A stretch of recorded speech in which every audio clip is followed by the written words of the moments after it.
Social areas are an important part of the house. I'm going to start here with the outside. First, I'm going to draw a patio. I want it to be a wrap around the house patio. I've got a little sunroom here at the back of the house, so I'm going to change the dimensions by splitting the walls. This is something you can do inside the house as well as on land. But I'm going to split the walls, and then I'm going to make that into an L shape, which kind of wraps around the house. So once I get the patio, I am going to change the surface of the patio. I started out looking at the brick, but the brick didn't seem to work right, so I used stone. You can change texture. I'm sure that's something you've looked at already. If not, we'll be doing that in the next unit.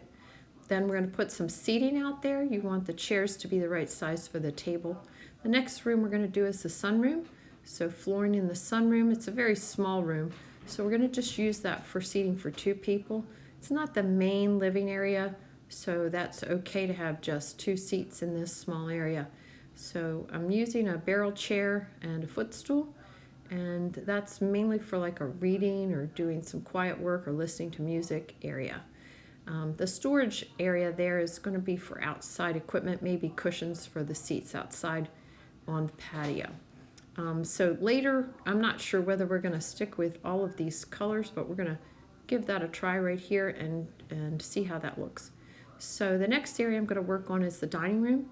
So I wanted a oval shaped table in there, but I think the dimensions of this table need to be expanded.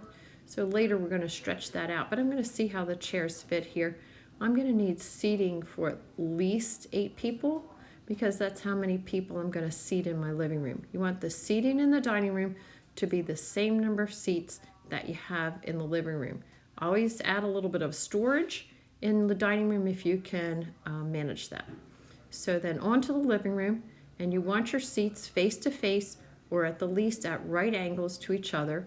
If you add a coffee table, make sure the coffee table is at least 12 to 18 inches away from the seats. Each one of the seats should be within reach of a table.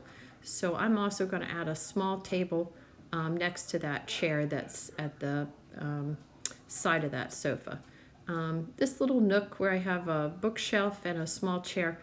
The final requirement for this lesson is office areas. As you can see, I just put a small desk and a chair into the kitchen area, but you can make it a separate room if you want.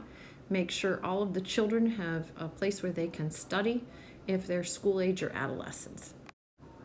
Share your project, and next week we're going to be doing surfaces.